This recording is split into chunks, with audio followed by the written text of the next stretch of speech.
The lawyer slid the annulment papers across the table and said, "He's already engaged. 6 years of trying. 6 years of doctors, injections, silent car rides home from clinics, and a husband who stopped looking at me like a wife and started looking at me like a diagnosis. He didn't leave because he stopped loving me. He left because I couldn't give him what he wanted most. What he never found out, what he still doesn't know, is that 11 months after our divorce was finalized, I was holding 2 heartbeats on an ultrasound screen. Not his. Someone else's. Someone he used to call, the lonely man who lives like a ghost. The lasagna was still warm when he told me. I remember that detail more than I remember his exact words, because grief does that, it clings to the small, stupid things. The steam rising off the dish. The way the candle I'd lit for our anniversary flickered every time the air conditioner kicked on. Daniel didn't yell. He never yelled. That was the terrifying part about him, he could dismantle your entire life in the same calm voice he used to order coffee. I think we both know this isn't working, Elena. I set my fork down. Slowly. Like if I moved too fast, the sentence would become permanent. Define this, I said. He looked at his plate instead of me. That was the second sign. The first sign had been 3 weeks earlier, when he'd stopped reaching for my hand during the fertility consultations. Somewhere between the 4th failed round of IVF and the 5th, his hand had just stopped finding mine. Us, he finally said. The marriage. I don't think it's working. Because I can't get pregnant. He flinched. Not because I was wrong. Because I'd said it out loud, and Daniel hated when things were said out loud. He preferred implication. He preferred the version of cruelty that let him sleep at night, the version where he never technically said the thing he meant. That's not fair, he said. No, I agreed. It isn't. Silence. The kind that has weight. The kind that presses down on your chest until you forget how lungs are supposed to work. I want kids, Elena. I've always wanted kids. You know that. I know, I whispered. I wanted them too. I know you did. He finally looked at me, and for 1/2 second I saw something that might have been guilt. Might have been pity. I've spent 3 years trying to decide which, and I still don't know. But wanting isn't the same as being able to. I want to tell you I screamed. I want to tell you I threw the lasagna dish at his head and it shattered against the wall in some cathartic, cinematic way that would feel satisfying to watch. I didn't.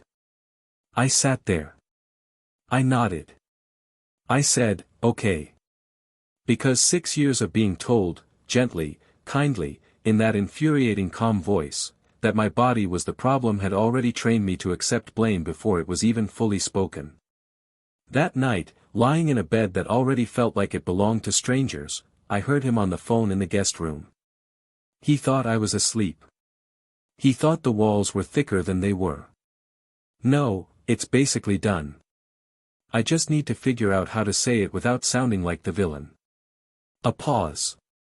I know, Priya. I know it's messy timing. But I can't keep pretending I'm okay with a life that doesn't have kids in it. That's not who I am. Priya.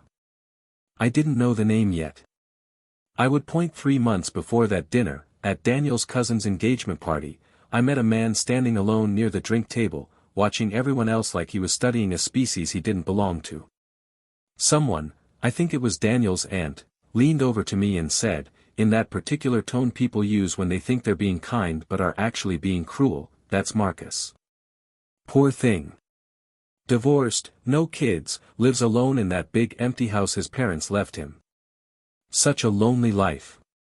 Such a lonely life." I remember thinking, at the time, how casually people hand out those verdicts. How easily a room full of happy couples decides who gets pitted. I didn't talk to Marcus that night. I only remember he had kind eyes and terrible taste in ties, and that when the room burst into applause for the newly engaged couple, he clapped a half second late, like he'd been somewhere else in his mind entirely. I didn't think about him again for a long time. Not until the divorce was final.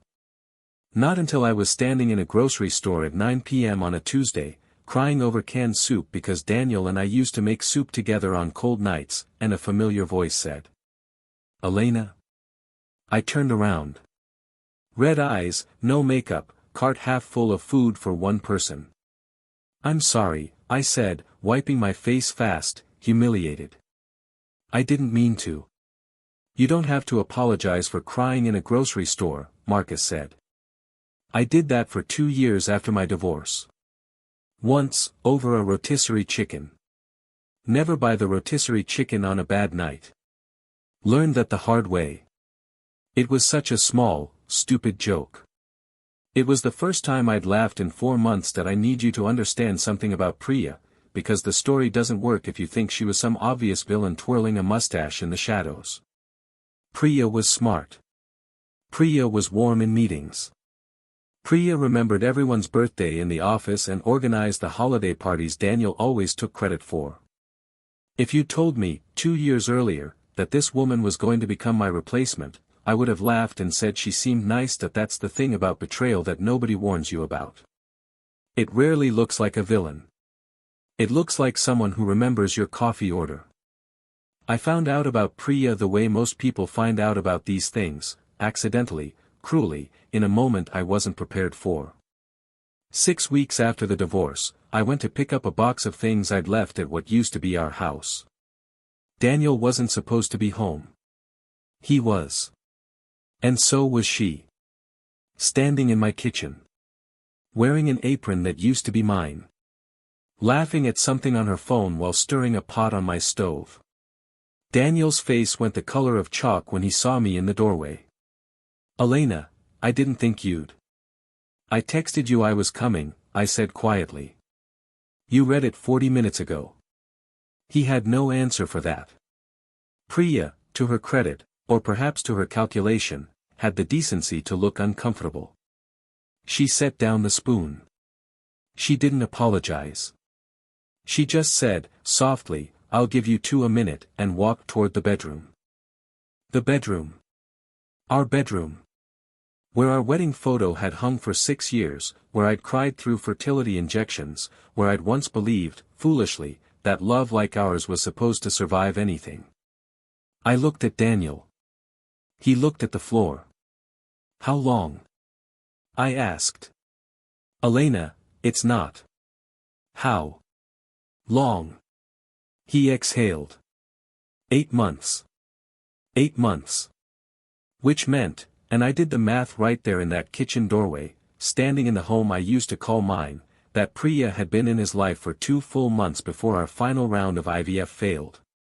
2 full months before he sat across from me at that anniversary dinner and told me, with that infuriating calm voice, that he wanted kids and I couldn't give them to him. He hadn't left because I couldn't get pregnant. He'd already left. In every way that mattered. He was just waiting for a reason that made him look less cruel. And he found one, in my body. In my failure. In the 6 years of grief he decided to weaponize into an excuse so he wouldn't have to say the real sentence out loud. "I found someone I want more than you." I won't pretend Marcus swept me off my feet. That's not what this story is. Grief doesn't work like that, and neither did we. What happened instead was smaller. Quieter. The kind of thing you don't notice happening until you're already in the middle of it. He texted, sometimes, just to check if I'd eaten. Not in a performative way. Marcus wasn't performing for anyone, which was new to me, after 6 years with a man who performed devotion for an audience of relatives and coworkers while quietly checking out at home. Marcus asked about my job.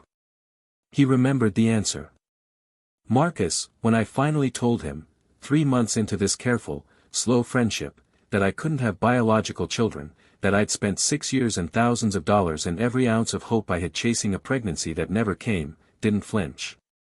He didn't say "I'm sorry" in that pitying tone people use. He said, "That sounds unbelievably lonely. Was anyone there with you through it?" And I had to sit with that question for a long moment, because the honest answer was, not really. Daniel had been present, technically. Physically in the room during appointments. But present isn't the same as with someone. No, I admitted. Not really. I'm here now, Marcus said. If that's worth anything. At the time, I thought it was just kindness. I didn't yet understand it was the beginning of the only real love story I'd ever have, or that it would eventually collide, with devastating precision, into the life of the man who called me empty and the woman who took my kitchen, my husband, and my future without ever once feeling the need to look me in the eye and admit it. 14 months after the divorce, I got a call from a number I didn't recognize. Elena? It's Renata. From Dr. Okafor's office. My old fertility clinic. My stomach dropped instantly. Old trauma doesn't need an invitation, it just walks back in. I'm calling because we're doing a records review, Renata said. There was an irregularity in your file from your third round. I think you should come in and speak with the doctor directly. I sat in my car outside the clinic for 11 minutes before I could make myself walk inside. What Dr. Okafor told me that day would take everything I believed about my 6-year marriage, every ounce of grief, every self-blame, every night I cried convinced my body had failed the man I loved, and set it on fire. Dr. Okafor was not a man who wasted words. In 6 years of appointments, I'd learned that about him. He delivered bad news the way a surgeon makes an incision, clean and fast, because kindness delayed is still kindness. This time, he looked uncertain. That alone told me something was wrong. Elena, I want to preface this by saying our clinic takes accountability seriously, and that's why I asked you to come in personally rather than have this handled by administration. Okay, I said carefully. You're scaring me. He slid a folder across the desk. Old. The corners soft from handling. During your third round, in addition to your testing, we also ran a full semen analysis on Daniel, as we do with every couple. Standard protocol. I nodded. I remembered that appointment. I remembered Daniel complaining about the indignity of it in the car afterward. The results, Dr. Okafor continued, showed a significant abnormality. Low motility, poor morphology. Combined with your test results, which, I want to be clear, were entirely normal, Elena, they always were, the honest clinical picture was that the primary fertility obstacle in your case was very likely Daniel's, not yours. The room tilted slightly. Not physically. Somewhere deeper. I don't understand, I said. You told us both, together, that we were both, that it was unexplained infertility on both sides, with a higher likelihood of egg quality issues given your age. Dr. Okafor's jaw tightened. That's the part one need to explain, and it's not going to be comfortable to hear. That language, that specific framing, was requested. By who? By Daniel. He came in without you, 2 days after his results came back. He asked us not to disclose the severity of his numbers to you directly. He said he wanted to process it himself first and would tell you when he was ready. Our previous clinical director agreed to soften the language in your joint consultations while he did that. Dr. Okafor exhaled. He was never ready. He left the practice's care roster after year 4. We assumed, incorrectly, that he'd told you the truth privately.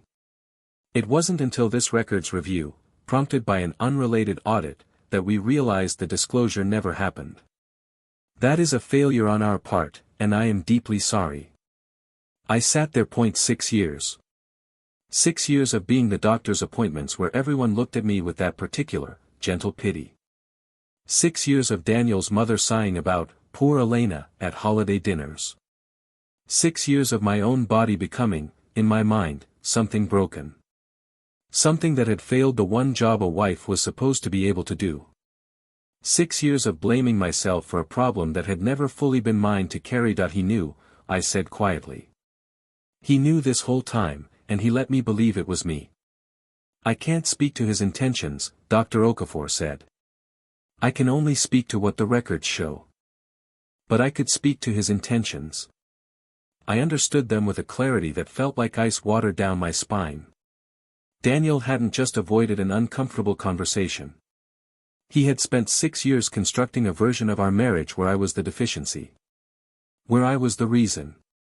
So that when he finally found someone he wanted more, someone whose body, presumably, worked exactly the way he needed, he could leave with his ego fully intact.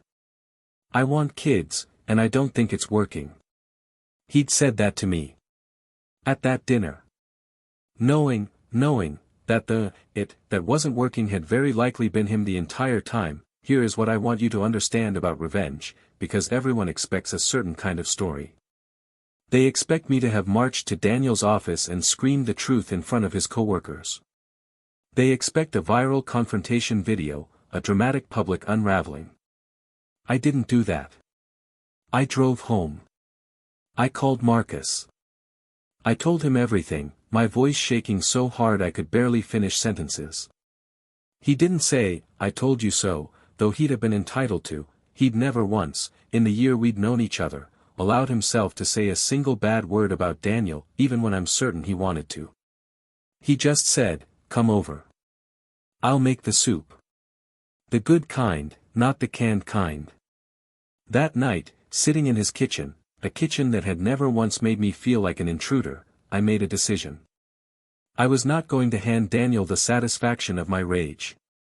I was going to build a life so undeniably full that the truth, when it eventually reached him, because truths like this always find their way home eventually, would land like a verdict he could never argue with. Have you ever trusted the wrong person for so long that you stopped noticing the exact moment they became the safest person in your life? That's what happened with Marcus. There was no single dramatic moment.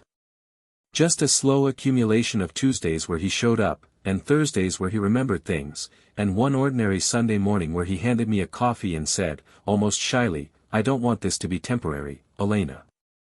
I know we've both been through things. I know love feels like a loaded word for both of us right now. But I'm not going anywhere. I need you to know that." I married Marcus 18 months after my divorce from Daniel was finalized. It was small. 22 guests. No ex-husbands, no fake apologies disguised as toasts, no performance for an audience that didn't deserve one. Marcus cried during his vows. Not delicately, full, unguarded tears, the kind a man only lets himself have when he trusts the room completely. I remember thinking, this is what safety feels like. I didn't know it had a sound.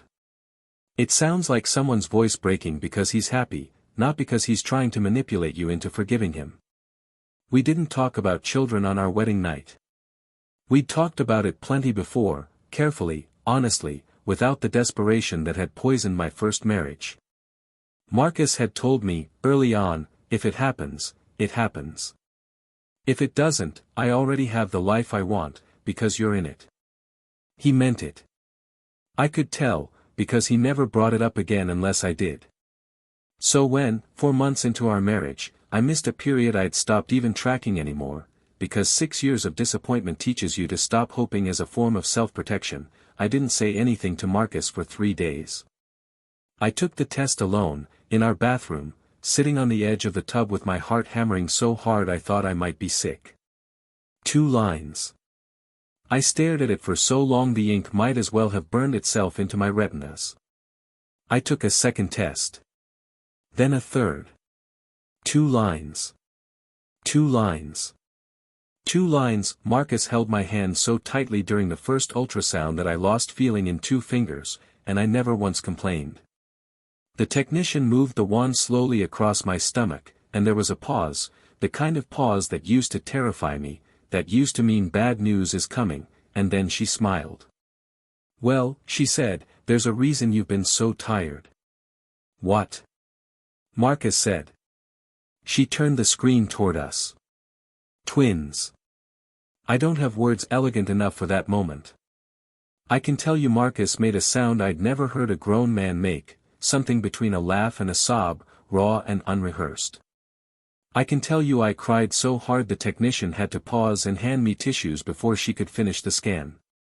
But I can't fully describe what it felt like to sit there, staring at 2 flickering heartbeats on a screen, after 6 years of being told, implicitly, explicitly, in every silence Daniel ever let stretch too long, that my body simply didn't do this. My body had never been the problem. It had just been waiting for someone who wasn't. Word travels in strange, uncontrollable ways, especially in small professional circles. Daniel and I had once shared friends, co-workers, a whole social ecosystem built over 6 years of marriage. Divorce doesn't erase that ecosystem. It just makes it awkward. It was Daniel's cousin, the same cousin whose engagement party had first put Marcus in a room with me, who mentioned it at a mutual friend's birthday dinner, not realizing, or perhaps not caring, that word would travel back. Did you hear Elena's pregnant? Twins, actually. With that guy from my engagement party, Marcus, I think. The quiet one. I wasn't there. I heard about it secondhand, the way you hear about most things that matter in your ex's life once you're no longer the one standing beside him. But I know it reached Daniel, because 3 weeks later, an email arrived in my inbox from an address I hadn't seen in almost 2 years. Subject: Congratulations. Elena, heard the news.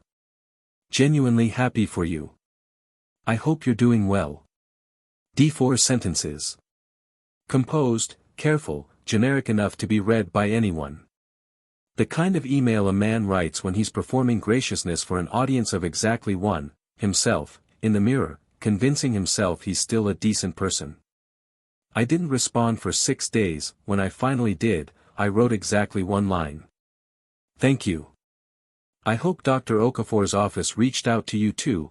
There was a records correction they needed to make. I hit send before I could talk myself out of it that I wasn't screaming the truth from a rooftop. I wasn't accusing him in front of witnesses. I was simply handing him a thread, and trusting that a man who'd spent 6 years managing a carefully curated version of reality would not be able to resist pulling it. I found out what happened next the way I found out most things about Daniel's life after our divorce, through the shrinking, gossiping circle of people who still knew us both. Apparently, my email sent him straight back to the clinic. Apparently, Dr. Okafor's office confirmed to him directly what they'd already confirmed to me. Apparently, and this is the part that still catches me off guard even now when I think about it, Daniel had never told Priya the full truth either. He'd told her the same story he'd told me. Vague, softened, unexplained fertility issues, probably on both sides. He let her believe, the same way he'd let me believe, that any future difficulty conceiving would be a shared mystery rather than a documented reality he'd been sitting on for years. Priya, from what I understand, did not take it well when the truth surfaced, not just the fertility issue itself, but the 6 years of manufactured ambiguity behind it. The realization that the man she'd built a life around had a demonstrated pattern of letting the women in his life absorb blame that was never fully theirs to carry. Their engagement ended 4 months later. I want to be honest with you. I felt something when I heard that news, and it wasn't the triumphant, cinematic satisfaction you might expect from a revenge story. It was quieter than that.